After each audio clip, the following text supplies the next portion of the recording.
Hello friends, welcome back to my channel. इस video में हम अपना आंसर राइटिंग का पार्ट 3 कवर करेंगे। ठीक है, मैंने जो क्वेश्चंस दिए थे डिस्कस कर लेते हैं।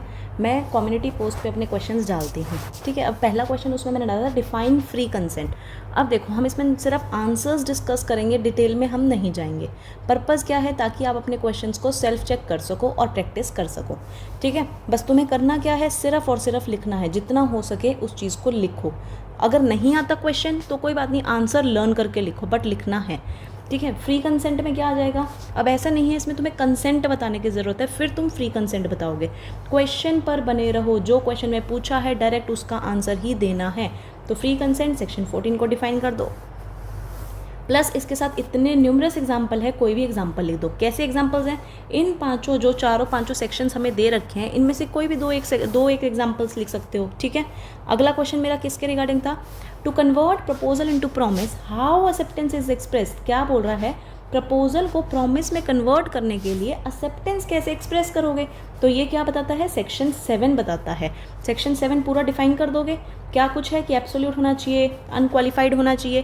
प्लस तुम यहाँ पे ये वाला पॉइंट भी पूरा लिखोगे, यूजुअल एंड रीजनेबल मैनर में होना चाहिए। ठीक है, हाइड वर्सेस रेंज का क्या दे सकते हो? इसमें केस लो दे सकते हो, इसमें एग्जाम्पल भी दे सकते हो कोई अगर देना चाहो तो। इस केस लॉ में क्या था कि यही कि एब्सोल्यूट और अनक्वालिफाइड होना चाहिए, कोई इफ एंड बट्स नहीं होने चाहिए, कोई कंडीशंस तुम नहीं डालोगे, तो ये तुम इसमें मेंशन कर सकते हो। ठीक है, अगले पे आ जाओ। डिफरेंस पूछा था, ये भी इजी सा था। प्रपोजल क्या होता है, इन्विटेशन टू प्रपोजल क्या होता है। इसमें मैंने 4-5 डिफरेंसेस मेंशन करे। यहाँ पे तो एक पर्सन अपनी विलिंगनेस सिग्निफाई करता है, ठीक है, और यहाँ पे इंफॉर्मेशन देता है, विलिंगनेस नहीं सिग्निफाई करता। यहाँ पे पर्पज़ है, मैं प्रपोजल देती हूँ ताकि सामने वाला एसेंट दे सके, बट यहाँ पे मैं इनवाइट करती हूँ ताकि सामने से मुझे प्रपोजल मिल सके। ओके, ये एग्रीमेंट का पार्ट होता है, ये एग्रीमेंट का पार्ट नहीं होता। पहले प्रपोजल होता है, फिर एक्सेप्टेंस, और यहाँ पे इनविटेशन टू प्रपोजल होएगा, फिर सामने वाला मुझे प्रपोजल देगा, फिर मैं उसको एक्सेप्ट करूँगी। इसका एग्जांपल जैसे वेंडिंग मशीन हो गई, हम कॉइन डालते हैं और वो कोका कोला या कोक कुछ भी जो भी है वो बाहर आ जाती है मशीन से। और यहाँ हो गया विंडो शॉपिंग, हमने विंडो शॉपिंग में कुछ पसंद किया, अब मैं जाऊँगी सामने वाले को प्रपोजल दूंगी।